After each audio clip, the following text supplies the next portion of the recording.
potasio es como un tema chico, más bien,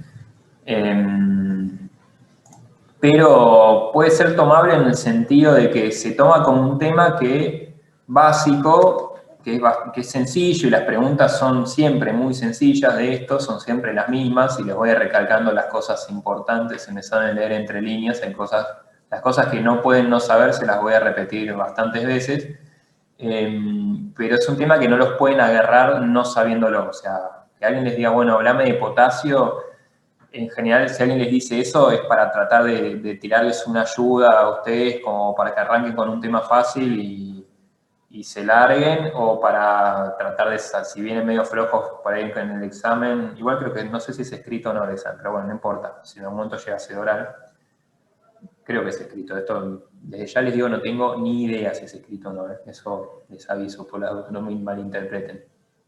Pero es un tema que por ahí en el contexto de un oral, si vienen medio flojos con un tema, les dicen, bueno, hablame de potasio como para tirarles una soga de que la puedan remontar. Y a nivel de lo que es, si es un choice, habrá 2 preguntas, 3 como mucho, y son siempre las mismas y siempre apuntan a lo mismo y a cosas muy groseras, ¿no? Así que en ese sentido, eso es potasio, ¿no? Así que bueno. Bueno, arrancamos. Bueno. Esto, muchas de estas cosas, los que ya estuvieron en la cursada antes, se van a acordar. Un poco de generalidades, el potasio corporal total el valor es más o menos de 50 a 55 miliequivalentes kilo. Ese no es un número que es importante, lo que sí tienen que saber a nivel para fines prácticos y también para cualquier práctica clínica básica y también obviamente para el examen, es que el 98% de ese potasio corporal total se encuentra en el compartimento intracelular, ¿sí? 98%, solamente un 2% está en el extracelular. Todo esto es a expensas de la bomba sodio-potasio ATPasa, que ya hartamente han visto seguro en muchas más cursadas. Es el catión intracelular más importante. La ingesta diaria con una dieta occidental promedio es entre 80 y 120 miliequivalentes. Y la vía principal de excreción, igual después lo vamos a ver un poquito más del 90% del potasio se elimina a través de los riñones, ¿sí? Con lo cual imagínense que cualquier trastorno a nivel renal puede llegar a traer aparejado algún trastorno del potasio asociado. Y bueno, lo que sí, el potasio plasmático, o sea, lo que ustedes dosan en sangre, es poco sensible como el marcador de la reserva corporal total de potasio. ¿Sí? No quiere decir que si ustedes tienen hipopotasemia van a estar deplesionados a nivel corporal de potasio, sino que bueno, no se están poniendo en juego por alguna razón los mecanismos de redistribución que vimos en la cursada pasada, que igual ahora los vamos a volver a ver. Creo que es por ahí lo más importante de esto. Bueno, funciones del potasio, esto es muy rápido, importante error del metabolismo celular, síntesis de proteínas, glucógeno, también tiene cierto valor en cuanto a la generación de la concentración urinaria, y lo más importante de todo por lejos es que determina el potencial transmembrana en las células musculares.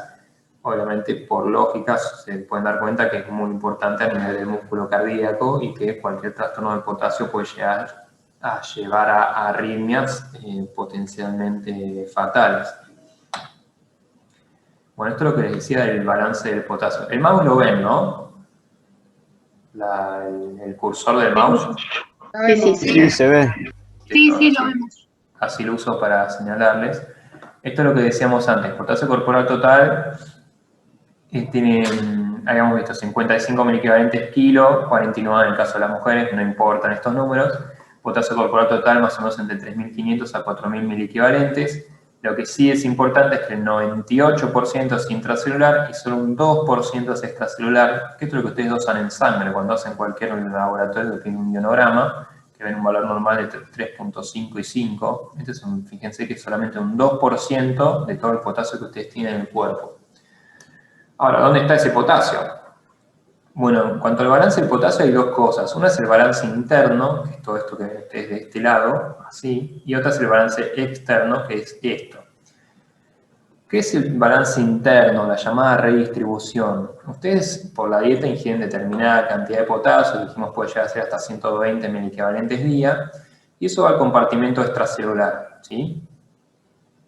Ustedes fíjense que del compartimento extracelular van flechitas con dos direcciones a distintos compartimientos, que son los compartimentos donde se va a estar alojando esta reserva corporal de potasio, de potasio, estoy muy disléxico, perdónenme.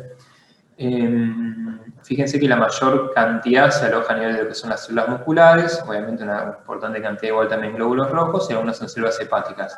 Lo importante es que estas flechitas tienen dos vías, ¿sí? O sea, esto es lo que se ponen en juego distintos mecanismos para mantener esa concentración sérica de potasio en los valores normales a través de la redistribución entre los distintos compartimientos del cuerpo, ¿sí? Y después está lo que se llama el balance externo, que es la vía de eliminación, ¿sí? Fíjense que las flechas son de una sola dirección, el potasio del cuerpo se elimina a través de orina, 90%, a través de materia fecal, casi el 10% restante, y un porcentaje casi despreciable a nivel de sudor y lágrimas en situaciones normales. Sí, quiero que entiendan conceptualmente esto de los balances, ¿sí? Bueno, la regulación se pone en juego de dos maneras, ¿sí? De una forma aguda y una forma quizás un poco más crónica. La forma aguda son todas las sustancias, los estímulos, las señales que generan un shift transcelular inmediato en la concentración de potasio, o sea, que generan un movimiento del potasio desde o hacia los compartimentos que vimos en la diapositiva anterior, los de la derecha. Principalmente la más importante y la que se pone en juego mucho más rápido es todo lo que tenga acción sobre la bomba sodio-potasio ATPasa. A saber, de las catecolaminas, los alfa-receptores inhiben la bomba, los beta-receptores estimulan la bomba sodio-potasio ATPasa, la insulina genera entrada de potasio al músculo esquelético, y las hormonas tiroides estimulan la bomba, ¿sí? Y acá tienen algunos mecanismos los que se ponen en juego a nivel del incremento o la disminución de potasio según distintas situaciones clínicas. Ahora vamos a volver a ver. Después el estado ácido-base, ¿sí? El estado ácido-base tiene incidencia en la concentración sérica de potasio, más que nada al ser un catión. Hay un mayor efecto de la acidemia más que de la alcalemia a nivel de lo que es el cambio de esa electroneutralidad. Más que nada por la acumulación de ácidos no orgánicos, pero esto es relativo, no le den tanta pelota y no se embrollen ustedes con esto. El 60% o más del exceso de protones es baferiado por las células y para mantener esa electroneutralidad lo que hace la célula es sacar potasio al líquido extracelular, ¿sí? En caso de que haya acidemia, lo que hace es tratar de distribuir eso.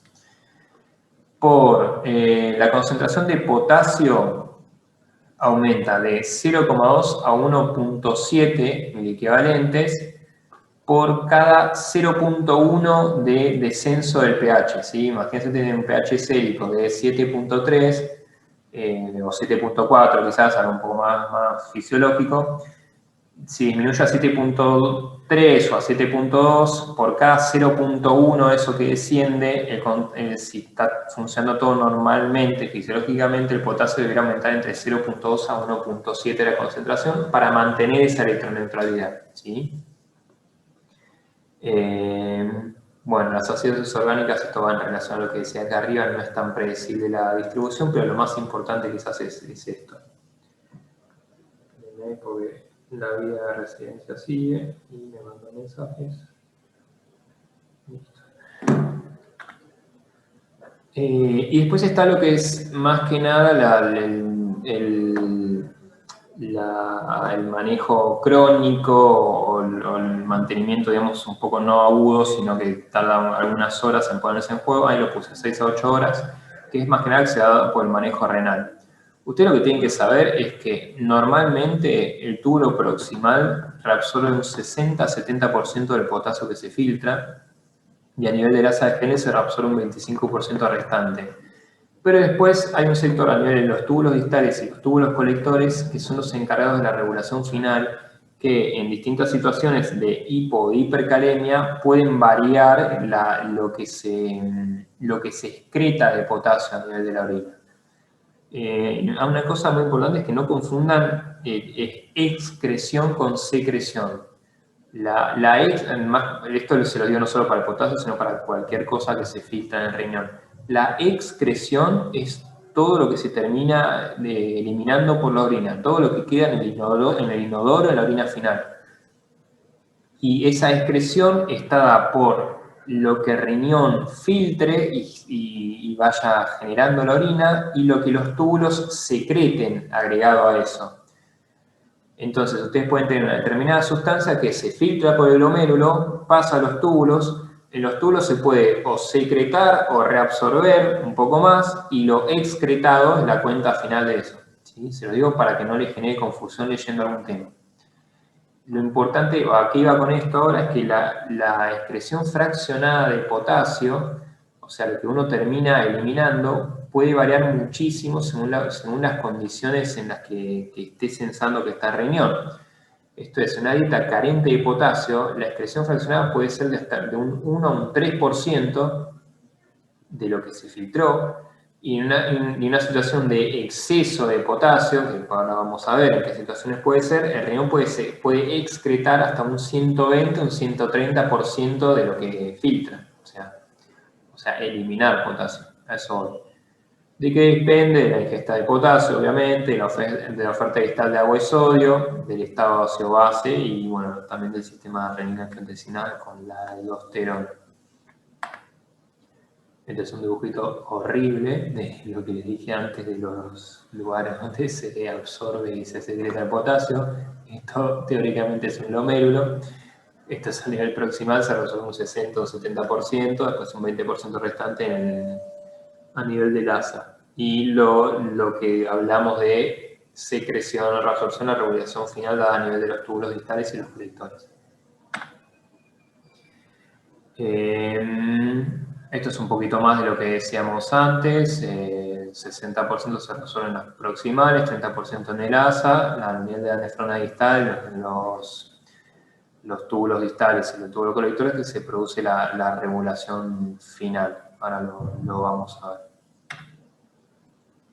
Esto lo agregué una vez, creo que quizás ya lo debería sacar porque nadie se los pregunta, pero creo porque una vez lo tomaron, hace años que no lo están tomando, pero bueno, yo por la duda se los dejo. Los dos mecanismos de secreción y reabsorción a nivel tubular, una es una pregunta que era cuál era la célula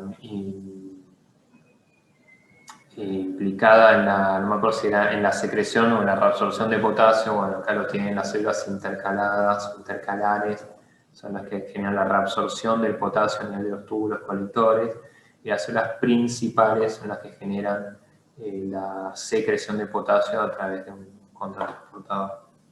Contratransportador no, acá tengo los canales de sodio, de los CN, acá hay un canal de potasio. Este es un contratransportador de potasio-protón. Y siempre la bomba sodio-potasio ATPasa acá. Esto está estimulado, sobre todo lo que es la secreción a nivel de la aldosterona. ¿Sí? La aldosterona lo que hace es generar reabsorción de sodio y excreción de potasio a nivel renal. Cuando está activada la aldosterona, dependiendo de qué vía, no vamos a ver por el sistema renina-angiotensina-aldosterona, que se esté dando esta situación. Nada, sepan, células principales secreción, células intercalares reabsorción. Por la duda. Bueno, ahora vamos a hablar de hipo y después de hipercalemia. Hipo es un poco más larga, hiper un poquito más corto. La hipocalemia, esto lo vamos a hacer más rápido porque son cosas viejas, igual les van a quedar acá. La hipocalemia se define por una concentración de potasio sérica menos de 3.5. Es leve, moderada o grave según valores o según síntomas, ¿sí? Leve es menos de 3.5, menos de 3 ya es moderada, y menos de 2.5 o sintomática ya es grave, ¿sí? En general los síntomas aparecen con niveles menores de 3, pero esto es relativo. Hay pacientes que por distintas patologías manejan quizás una hipopotasemia crónica, que están mucho más adaptados a esa situación, entonces no desarrollan síntomas con valores bajos para otra persona. Bueno, los síntomas son, obviamente pueden haber cualquier síntoma a nivel neurológico, muscular, calambres, hipostesias, parecias y demás. Obviamente las alteraciones en el electrocardiograma se consideran un síntoma, entre comillas, son un signo de hipopotasemia. Y acá dice, bueno, si no hay síntomas o no hay hipopotasemia grave, iniciar el aporte según una situación clínica, que eso la vamos a ver, se refiere más que nada a ver si el paciente tiene conservado o no la ingesta bioral o requiere algún tipo de canalización endovenosa para la reposición. Si es sintomática, con cambios en el electro o grave, no les quepa la menor duda que la reposición es por vena y en forma rápida, que ahora lo vamos a ver. Bueno, causas de hipocalemia. Por disminución de la ingesta es raro y son pacientes muy malnutridos, muy malnutridos, o sea, estamos hablando de alguien que, estamos hablando de situaciones de inanición, si no se da por todo lo que decíamos antes de la redistribución y el contenido del potasio corporal total que se pone en juego para que no transmitir esa pérdida a nivel sérico y la concentración de potasio se mantenga en los valores fisiológicos. Después, todas causas que incidan sobre este shift transcelular.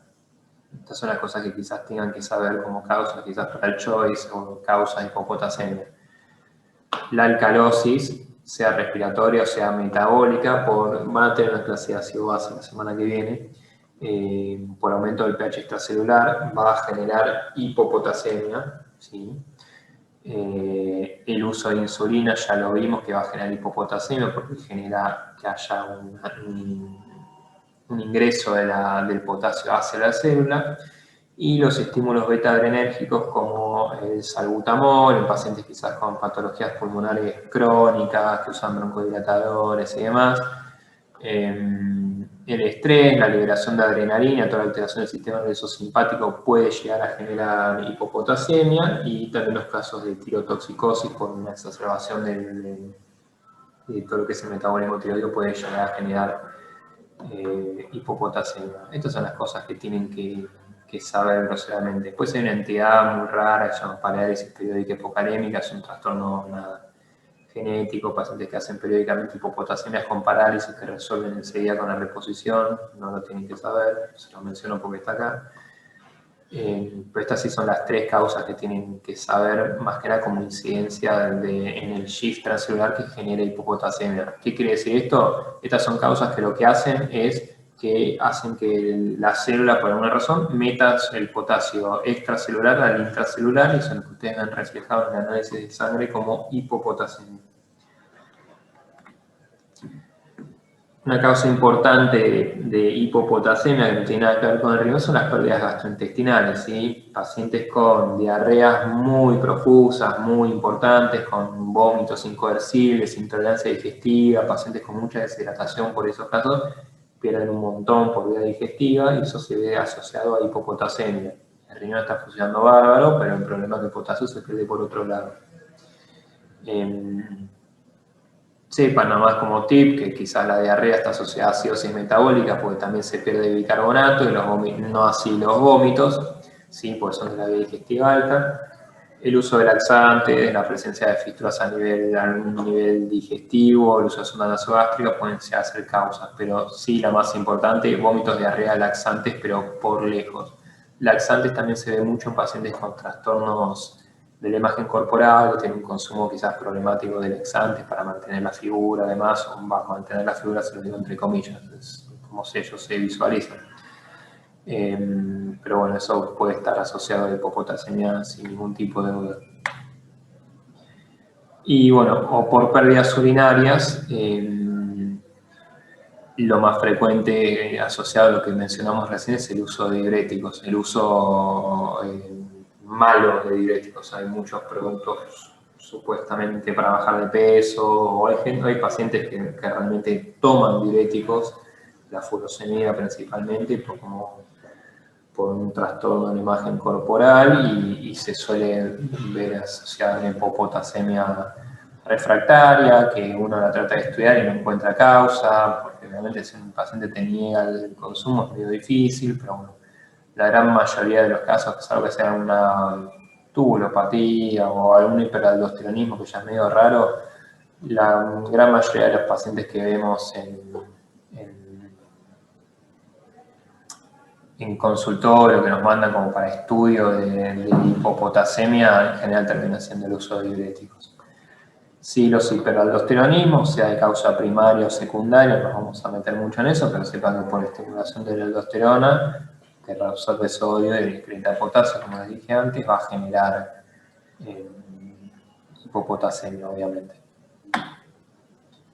Exceso de sudoración es realmente raro, pero bueno, en pacientes con fibrosis quística, obviamente con una patología o predisponente, o en grandes quemados se puede dar dos cosas, o grandes quemados con una deshidratación muy severa, una pérdidas insensibles muy importantes, puede haber hipopotasemia, pero también se puede ver en quemados hiperpotasemia por destrucción celular, que ahora lo vamos a ver en la segunda parte de la clase. Y está también lo que se llama la hipopotasemia espuria o no real, que se da a veces por el mismo acto de la toma de muestra del laboratorio, a veces con una leucocitosis mayor a 1000, por interferencia en la medición, o por justo la administración previa, justo previo a la toma de la muestra de insulina, a veces genera una hipopotasemia medio no, mentirosa. Pero bueno, está descrito, no es algo que se suele ver. Manifestaciones clínicas, básicamente las hay a nivel muscular, a nivel renal, a nivel neurológica. Lo más importante que tienen que saber por lejos son las manifestaciones a nivel muscular y puntualmente también los cambios en el electro. A nivel del músculo cardíaco puede dar arritmias o cambios en electrocardiográficos, que ahora vamos a ver en un dibujito. Los cambios son en menos, para que se acuerden, lo que empieza con un aplanamiento o inversión de onda T, depresión del segmento T, a veces aparece una onda U que es anómala y termina quedando ya prolongación del QT o ensanchamiento del QRS con arritmia ya con una morfología bastante aberrante que puede ser potencialmente muy grave. A nivel de lo que es el músculo estriado liso, todos también síntomas en menos, debilidad, mialgias, calambres, paresias, parálisis. A nivel del músculo liso, esas paresias o esa activación en menos de la musculatura puede generar atonía vesical o ilio, ¿sí? Constipación por pérdida del peristaltismo intestinal. Acá está el dibujito del electro. Esto no es que le van a pedir dibujarlo, pero sí sepan que la hipopotasemia da clásicamente el famoso aplanamiento de la onda T. Después a veces se puede llegar a ver una onda U anómala, ¿sí? Después aplanamiento del segmento ST, a veces hay infradesnivel del ST, que ya estamos hablando de casos muy graves y que requieren una reposición rápida, puede llegar a generar una arritmia potencialmente fatal. Lo clásico es el aplanamiento de la onda T, bien clásico, así como en hiperpotasemia tiene la famosa T picuda. Manifestaciones clínicas. A nivel renal a veces se da lo que se llama nefropatía hipopotasémica, que es a nivel por pérdida de la reserva corporal de potasio, tiene incapacidad para concentrar la orina, que es la hipostenuria, esto lo van a ver en otro momento, no se enroscan mucho con esto, y a veces da una poliuria aquosa con una diabetes insípida nefrogénica. Con esto no se enrosquen. Sí, puede generar alcalosis metabólica por aumento de la reabsorción proximal de bicarbonato y secreción de protones. Esto lo van a ver también, no me meto mucho en esto porque lo van a ver en la clase de ácido base, acá se van a hacer quilombo. Y da a veces la hipopotasemia genera una síntesis de amonio a nivel renal, que eso a veces exacerba a pacientes con encefalopatía hepática, puede exacerbar esa encefalopatía, por eso puntualmente es importante. Ahí está. Y bueno, manifestaciones neurológicas, hiporreflexia, parestesias, no mucho más que eso. El diagnóstico clínicamente es muy relativo, o sea, uno clínicamente no va a diagnosticar una hipopotasemia, sino que lo hacen en un contexto clínico. Si alguien viene con 20 posiciones diarreicas, acuosas por día, deshidratado y demás, bueno, uno no va a decir, me parece que tiene hipopotasemia, no, le va a pedir un análisis de laboratorio, una rutina y va a confirmar eso, pero ya lo puede ir como sospechando o oliendo. No es que clínicamente ustedes alguien con hipoestesias puede tener 2 millones de cosas, no es que van a pensar que tiene hipopotasemia, ¿sí? ¿se entiende? Lo que sí tienen que saber es que todo trastorno del potasio, sea en más o sea en menos, tiene que ir siempre, siempre, siempre en el electrocardiograma, siempre acompañado. ¿Por qué? Porque el problema de esto es que las arritmias que pueden ser potencialmente fatales.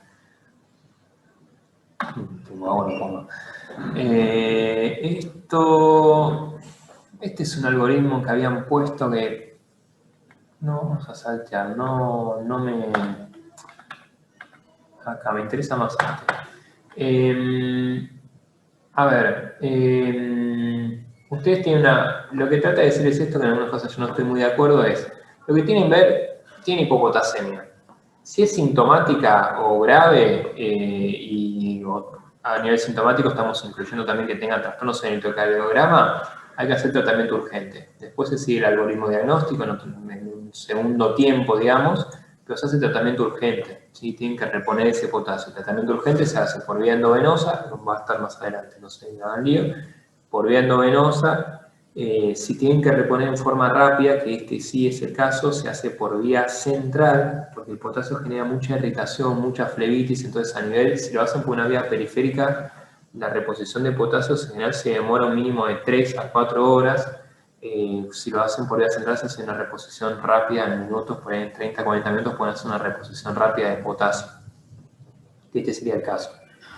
Si no es grave o sintomática, tienen que iniciar aporte de potasio. Después si la hipopotasemia después se mantiene con esa reposición de potasio, tienen que buscar causas de redistribución. No sé, que el paciente esté con algún cuadro de hipertiroidismo, que esté en vean el estado ácido-base, vean si está usando PAF de agonistas beta-2 y demás. Pero lo importante que tienen que saber es que si es sintomático grave, tienen que hacer una reposición endovenosa rápida. Si no lo es, se puede hacer una reposición o vía oral o vía endovenosa por vía periférica según la situación clínica. Es decir, si el paciente va por otra causa, la que sea, no sé, si va por diarrea, que lo van a tener que hidratar y demás, si lo van a tener que hacer un análisis de sangre, reponerlo, probablemente expandirlo y demás, aprovechan esa vía y le cargan el potasio, así por vía periférica. Pero un paciente tiene hipopotasemia leve, en que se halla en un contexto de otra cosa, nada, no lo dejan pasar obviamente, pero le dan un aporte por vía oral. Ahora después vemos cómo es.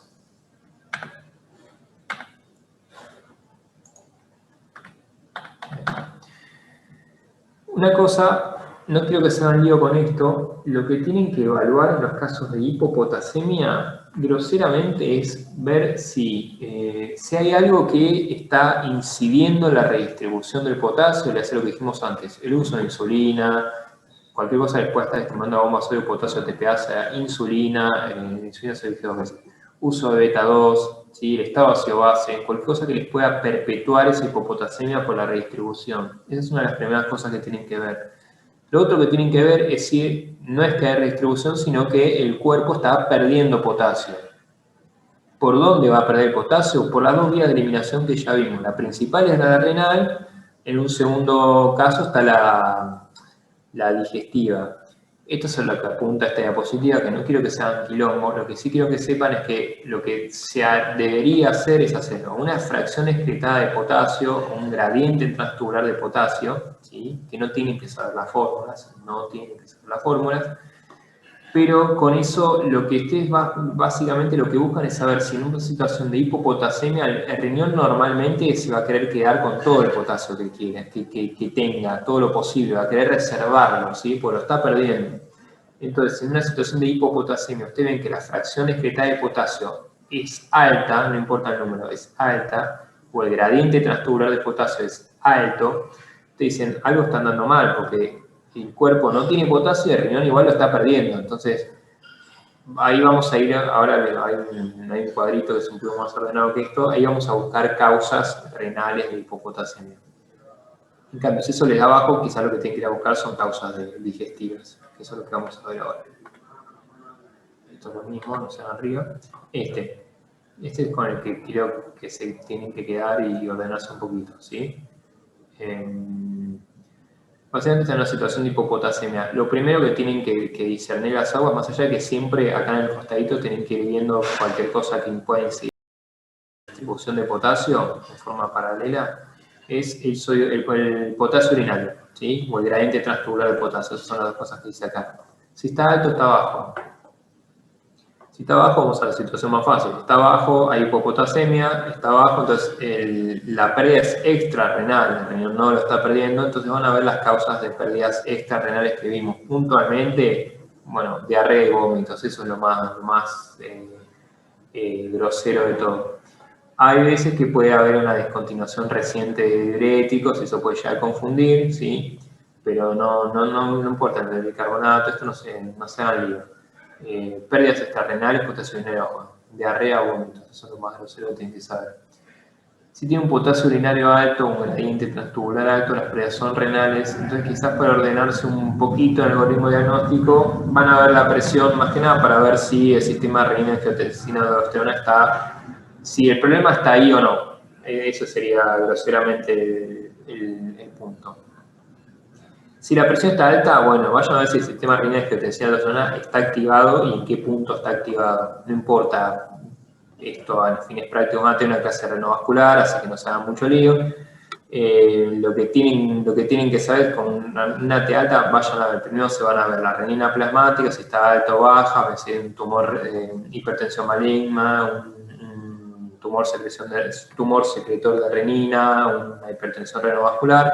Si está baja, tienen que ir a ver la aldosterona, a ver si tiene un Cushing, un hiperaldosteronismo, ¿sí? Si la presión está normal, esto se hace medio conjunto, porque no es que todos los hiperaldosteronismos van a cursar con presión alta y no todas las acidosis tubulares renales van a cursar con presión normal. Los pacientes son muy complejos, pero bueno, esto es como para que se ordenen. Si la presión está normal, ahí la idea es que vayan a ver algún trastorno tubular de por qué el riñón está perdiendo potasio. Puede ser uso de diuréticos, puede ser un síndrome de Bartter, un síndrome de Gitterman, que son trastornos genéticos en mutaciones a nivel de transportadores que no tienen que saber, pero que generan pérdidas renales de potasio. Lo mismo, las acidosis tubulares renales son trastornos que lo van a ver ahora en la clase de ácido base, pero también que generan pérdida renal de potasio. ¿Sí? Eso es groseramente lo que tienen que saber para ordenarse. Extrarrenales, vía digestiva, renales, dos cosas. El sistema renal que te designa aldosterona o a nivel tubular. ¿Sí? Tratamiento, que es lo que se agregaría de la clase de la otra vez a esto. Primero de vuelta a segundo.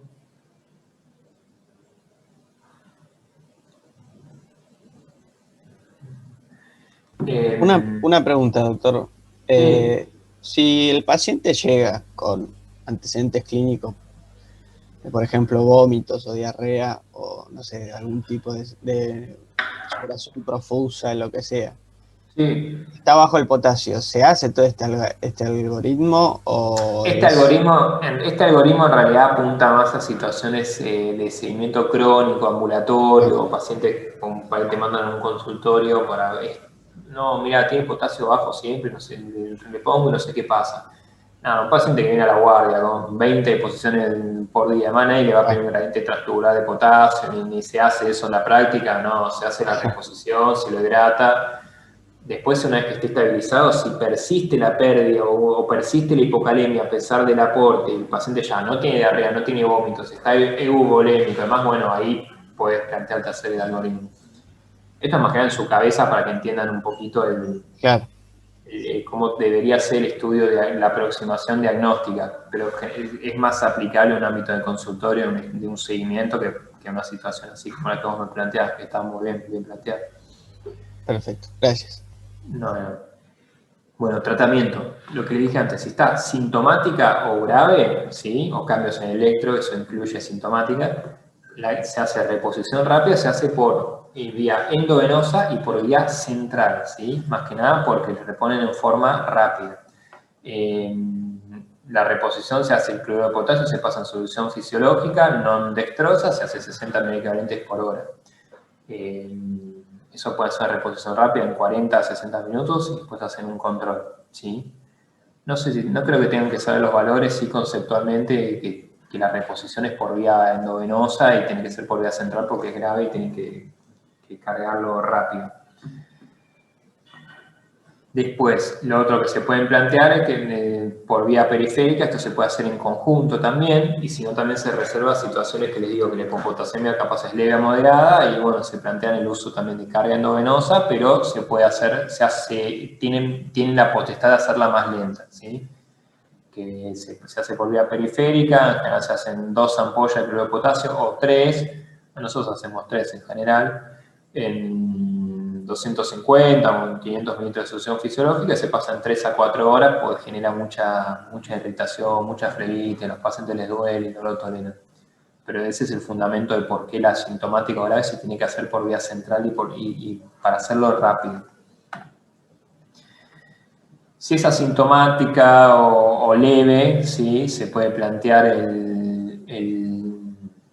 la reposición bioral. Nosotros lo que usamos puntualmente en general es el control K, o el que es cloruro de potasio, o el K-ON, que es gluconato de potasio. El K-ON quizás como es líquido, además se reserva para pacientes que están con sonda nasogástrica, pasa capaz mucho, pacientes con muy cronificados, en mal estado, que no tienen capacidad de ingesta por su cuenta, además que están con sonda nasogástrica de alimentarlos de reponerles con K-ON. Si no, se usa el control K, que son pastillas, cada comprimido aporta 8 miliequivalentes de potasio, y puede aportar hasta 680 miliequivalentes de... Una cosa que se puede usar son diuréticos, esto ya sin casos por ahí un poco más particulares, que tienen a pacientes con sobrecarga de volumen, que tienen que usar quizás un tratamiento diurético, por la razón que sea, no me quiero meter mucho en eso para no hacerles lío, pero se podría agregar un diurético ahorrador de potasio. El que más usamos normalmente es la espironolactona, pero también se podría usar amiloride. Pero esto no es como tratamiento de la hipopotasemia, sino que se usa, es como el uso de diurético en una situación de hipopotasemia que uno quiere ahorrar, generarle ahorro de potasio. Bueno, esto de citrato, bicarbonato, eso se ven asociados a tubulas renales, no pueden mantener en eso. El fosfato de potasio a veces en las nutriciones parenterales. Esto no se enrosca. Sepan nomás eso, lo que les dije, la situación es más que nada superior a la situación clínica, sintomática o grave, muy severa, vía endovenosa, vía central, reposición rápida en 1 hora máximo. Sí, y conjuntamente se puede hacer reposición por vía periférica. Si ya es moderado o leve, depende de la situación clínica, si el paciente tiene habilitada la vía oral y es una hipopotasemia leve, se da por boca, se da control K y se lo controla. Se lo controla unos días después, no es que le hacen un control, si ustedes van a dar una reposición por boca, no esperen hacer un control en unas horas, pues no va a cambiar mucho. Pero si reponen por vena, hacen un control a las 2 horas de la reposición a ver cómo está. Básicamente, no sé, las situaciones clínicas eran las que les dije, el paciente que viene con una diarrea muy profusa, vómitos, demás, y tiene 3 de potasio, que no es una situación grave y demás, no tiene cambios en el electro, ustedes al hacer la reposición de volumen, de fluidos, hidratarlo, expandirlo, le ponen una vía, cargan el potasio en 3 horas tranquilos y le hacen un nuevo control unas horas después. Si un paciente por así, EPOC reagudizado, no sé, broncoespasmos, que está con broncodilatadores y demás, bien, y tiene un 3,1 de potasio, nada, ese paciente se le ajusta el tratamiento de base y quizás se le aporta control K como para maquillar un poco esa redistribución que está sufriendo por el uso del broncodilatador. A eso apunta lo de la situación clínica. Después lo de los diuréticos ahorradores ya son para situaciones muy particulares, pacientes con insuficiencia cardíaca, cirróticos, demás, que bueno, tienen que agregarle quizás un tratamiento con algún diurético, quizás están con furosemida, que la furosemida les va a generar hipopotasemia, y bueno, le agregan una espironolactona como para contribuir al tratamiento depresivo y hacerle un poquito de ahorro de potasio. Bueno, ¿les parece? Seguimos. Hiperpotasemia es más cortita, en realidad la parte de lo que es la fisiología y demás, como ya es medio tarde para todos, se las voy a dejar ahí escrita rápido, pero ya lo vieron en la cursada pasada, y sí quiero puntualizar sobre unas cosas del tratamiento, sobre todo conceptualmente, que para no se hagan un quilombo. La hiperpotasemia se define por una concentración de potasio por encima de los valores normales. En algunos libros, en alguna literatura, nos van a encontrar que es mayor a 5.5. Pero si ustedes dicen que una hiperpotasemia leve mayor a 5, está bien también, ¿sí? Lo que tiene es que capaz un potasio entre 5 y 5.5, en general no se da tratamiento, salvo situaciones clínicas muy puntuales, insuficiencia renal, demás, pero si no es algo que se toma como algo leve, como algo transitorio, y no se da tratamiento. Por eso en algunos lados aparece como 5.5. Les hago esa aclaración. Es rara la hiperpotasemia en un paciente que tenga buena funcionalidad renal, salvo que haya una liberación de contenido intracelular, que es donde más potasio hay en el cuerpo, a la circulación. Es raro que haya una situación de hiperpotasemia en condiciones en las cuales los riñones funcionan normalmente. Y la secreción renal de potasio, lo último, se estimula por la aldosterona, el aumento de la concentración plasmática de potasio, obviamente, y el aumento de llegada de agua y sodio a la nefrona distal. Sintomática, bueno, biograve, es cuando hay buenos síntomas, cambios en el electro o un valor de potasio mayor a 6.5. Eso es grave. Bueno, causas. Básicamente hay distintas. Una se puede ser por exceso de aporte o por liberación celular. Por liberación celular hay varias situaciones. Unas tienen que ver más que nada con liberación celular o que sea pase de potasio dentro del compartimento intracelular, extracelular. Es lo contrario a lo que vimos de cómo incidía en el SHIFT, la hipopotasemia, ¿sí? Las acidosis metabólicas generan hiperpotasemia, acuérdense que las alcalosis generan hipopotasemia. El déficit de insulina genera hiperpotasemia, acuérdense que el uso de insulina generaba hipopotasemia. El aumento de perosmolaridad plasmática puede generarlo por el aumento de la concentración celular de potasio, que eso genera arrastre, o por el uso de beta bloqueantes. Después hay algunas situaciones especiales que son quizás, que es lo que más me importa que sepan, por liberación del contenido intracelular, pero una liberación por ruptura, por muerte o por apoptosis celular, que es básicamente por aumento del catabolismo celular. En traumatismos importantes, ¿sí? Quizás con hasta o pérdida de algún miembro, o sea, traumas muy importantes, no un golpe en una costilla, sino grandes traumas, politraumatizados, demás, pueden por destrucción tisular, por la liberación de todo ese contenido a la sangre, dentro de eso puede estar el potasio, o también el uso de quimioterapia o radioterapia puede generar por también la misma destrucción celular, liberación de potasio a la sangre. Y hay en eso de la destrucción tisular local, a veces en ciertas situaciones de venopuntura, en la misma extracción del laboratorio, los laboratorios en general se extraen con un lazo, a veces el lazo puede generar algo de ruptura celular local y demás, y en la muestra del laboratorio puede haber una pseudo hiperpotasemia, que eso después se repite la prueba sin el lazo, da potasio normal. Eso en general uno lo sospecha cuando no hay una situación clínica que justifique de la nada una hiperpotasemia. Obviamente, si un paciente tiene 7 de creatinina y en el laboratorio tiene 7 de potasio, bueno, ahí nadie va a pensar en repetir la muestra sin el lazo. No, el paciente no le andan los riñones. ¿Sí? Paciente que politraumatizado, nada, terapia, se rompió todo por todos lados, nada, si tiene hiperpotasemia nadie va a pensar que es por la venopuntura. ¿Se entiende a lo que voy con eso? Es en un contexto eso. Bueno, y las otras causas de hipopotasemia son por disminución de la excreción renal. Acuérdense que el riñón eliminaba el 90% del potasio, entonces si el riñón no lo eliminas, lógicamente se va a juntar. ¿En qué casos puntualmente quiero que sepan acá? Dos puntualmente en realidad. La insuficiencia renal a la cabeza, a la recontracabeza, la insuficiencia renal por la misma pérdida de la función renal va a generar hiperpotasemia. Así como vimos antes que el hiperaldosteronismo, por activación del sistema consecuente a la activación del sistema renina-angiotensina-aldosterona, el hipoaldosteronismo de cualquier causa va a generar hiperpotasemia. O que haya un pseudo-hipoaldosteronismo, que es resistencia a la acción de la aldosterona, que a fines prácticos es lo mismo, pero bueno, no es que no haya aldosterona, sino que la aldosterona está, pero no puede actuar. Y lo que les decía antes, el aumento de aporte no es causa habitual de hipercalemia, o sea que alguien, no sé, los alimentos ricos en potasio son, no sé, siempre hablan de la banana, pero en realidad la banana no es que tiene tanto potasio, sino que capaz más práctica para comer. Por ejemplo, la papa realmente tiene mucha cantidad de potasio, los cítricos tienen un montón de potasio, el tomate tiene gran cantidad de potasio. Ese tipo de comidas en pacientes que tienen función renal normal no debería generar hiperpotasemia. Un paciente que tiene algún tipo de deterioro de la función de riñón, tiene insuficiencia renal crónica en estadios levemente avanzados, moderados, en estadio 3, puede generar hiperpotasemia, ni hablar de estadios más avanzados.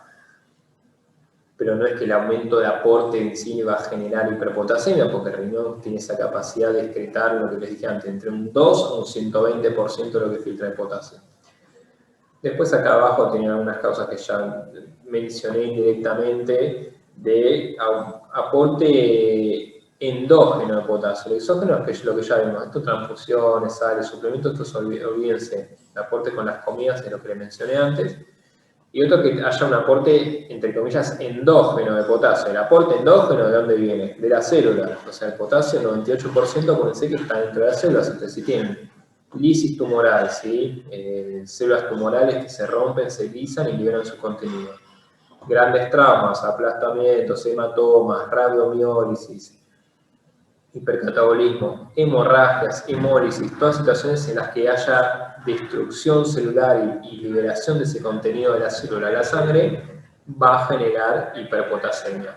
Pero más que nada porque es una carga, estamos hablando en situaciones en las que hay una carga muy importante de potasio y se sobrecarga los mecanismos que tiene el riñón para eliminarlo todo. Eso no sucede comiendo 1 kilo de papa, si te anda bien el riñón, o media docena de naranjas. A eso me refiero con lo de antes, en cuanto a que el aumento de aporte no es causa habitual de hiperpotasemia. Llévense ese concepto. Acuérdense, esto, el aporte de potasio, las comidas que les dije y estas situaciones. Y disminución de la excreción renal, por lejos, insuficiencia renal, después hipoaldosteronismo. Los otros, bueno, están descritos, pero los tienen ahí, pero más que nada son por si chocan. Bueno, los síntomas o los signos de hiperpotasemia aparecen con potasio mayor a 7, pero bueno, esto no es una relación lineal, pueden aparecer con una hiperpotasemia también leve.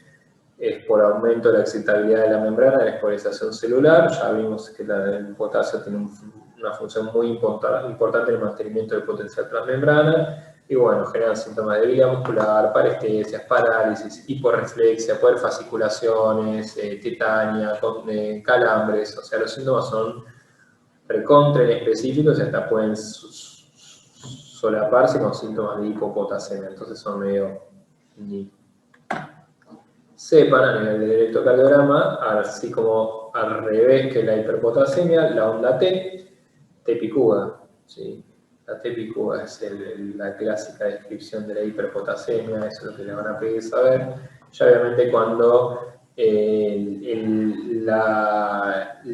los cambios en la concentración ya son muy severos, muy importantes, ya hay trastornos en la onda P, hay aumento del PR, hay ensanchamiento del QRS, y bueno, puede haber arritmia en QRS sinusoidal, que ya es una catástrofe, fibrilación ventricular, ya arritmias muy severas, muy graves, muy importantes, que requieren una corrección rápida de ese potasio.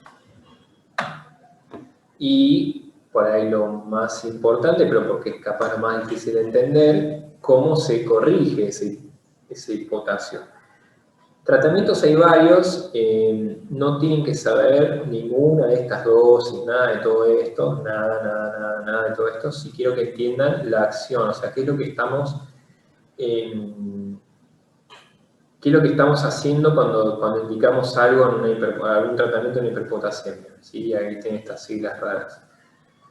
El gluconato de calcio se da como estabilizador de membrana, ¿sí? No se da como tratamiento de hiperpotasemia, no mueve ningún tipo de concentración del potasio, lo que hace con esto es intentar estabilizar la membrana para que esa alteración del potencial transmembrana no te lleve a arritmias potencialmente fatales, ¿sí? Es para eso que se da.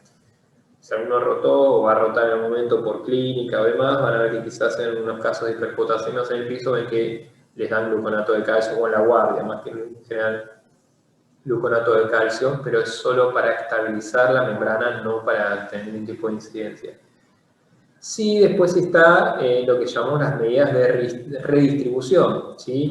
Que son, acuérdense, la insulina, ¿sí? Que puede ser causa de hipopotasemia, se usa en las hiperpotasemias como medida de redistribución para tratar de que la célula trate de meter al intracelular esa concentración excesiva de potasio sérico, RDS o redistribución. Esto, el uso de glucosa junto con insulina, es lo que se llama la solución polarizante. Capaz la han escuchado nombrar. Lo que uno usa es la insulina, pasa que la da administrar junto con glucosa para no generar una hipoglucemia, porque si no quizá estamos tratando una hiperpotasemia y matamos al paciente de un coma hipoglucémico, ¿sí? Es por eso que se da con glucosa. Distintas formas de prepararla, 10 al 10 y demás, no importa, hay miles de formas distintas, se llama solución polarizante.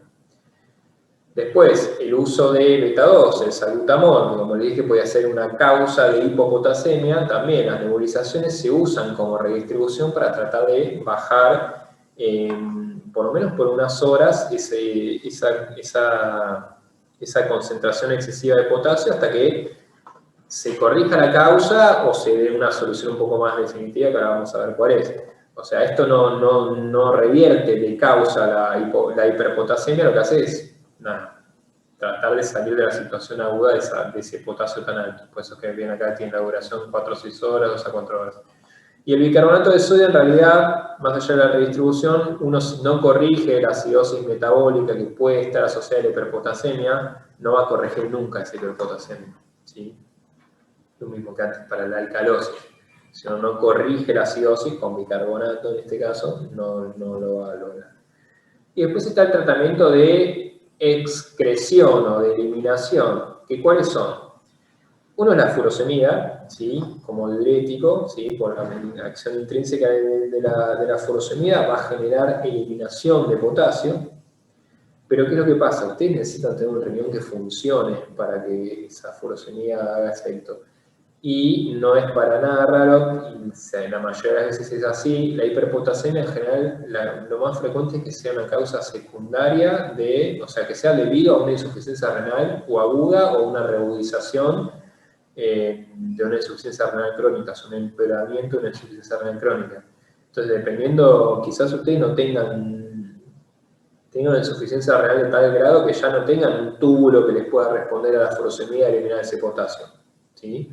Pero bueno, sí es tratamiento de eliminación, no de redistribución.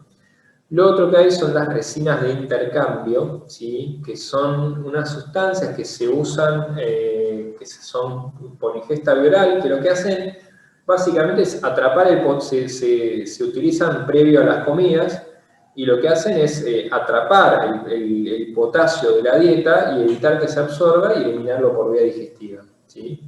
Eso obviamente es un tratamiento quizás más a largo plazo, no en una situación aguda crítica, porque lo que va a hacer es evitar que se siga absorbiendo potasio de la dieta, pero no es que le va a bajar el potasio que ustedes ya tienen circulante. Y lo último, bueno, la diálisis. No sé si ya tuvieron todavía la clase de diálisis, si no la van a tener, no sé en dónde, no vi el programa, así que no sé en cuál se las pusieron, pero si ustedes, acuérdense que les dije, si toda situación, lo más frecuente que está asociado a una hiperpotasemia es por una insuficiencia renal, y dependiendo del grado de insuficiencia renal, la diálisis puede llegar a ser el camino definitivo, y de hecho la hiperpotasemia severa o la acidosis metabólica severa es una indicación de diálisis aguda, con lo cual, bueno, eso como tratamiento de la hiperpotasemia, no era el tratamiento de insuficiencia renal que llevó a esa hiperpotasemia. Bueno, eso nomás, chicos. Nada, no se hagan mucho lío, sepan las causas, sepan el concepto de redistribución, sepan de causas de hipopotasemia, groseramente el algoritmo de disquisición entre pérdidas renales, intrarrenales, renales, el sistema de la aldosterona, y si no, algún trastorno tubular, no más que eso.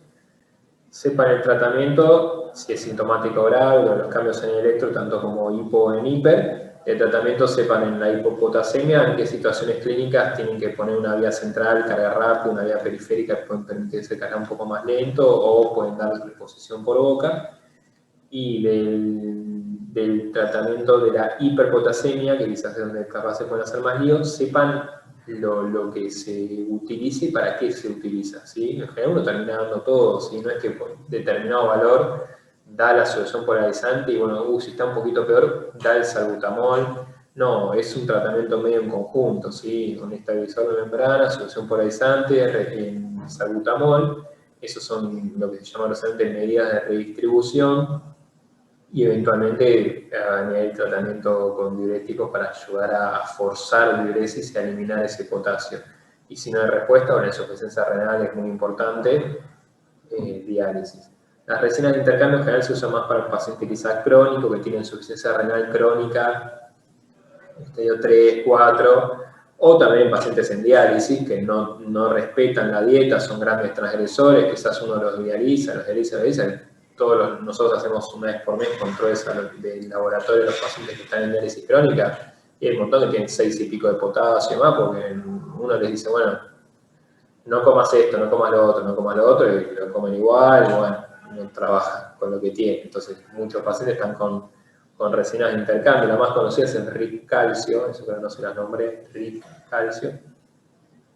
Y nosotros tenemos muchos pacientes crónicos que están en tratamiento en diálisis, que están en tratamiento crónico con RIC calcio. Y si no, muchos pacientes también ambulatorios, consultorios, que tienen insuficiencia renal crónica de determinado grado, y bueno, para ir tratando de manejar ese potasio, uno los tiene en tratamiento con RIC calcio. Pero bueno, nada más. Si me quieren pasar un mail, yo les mando la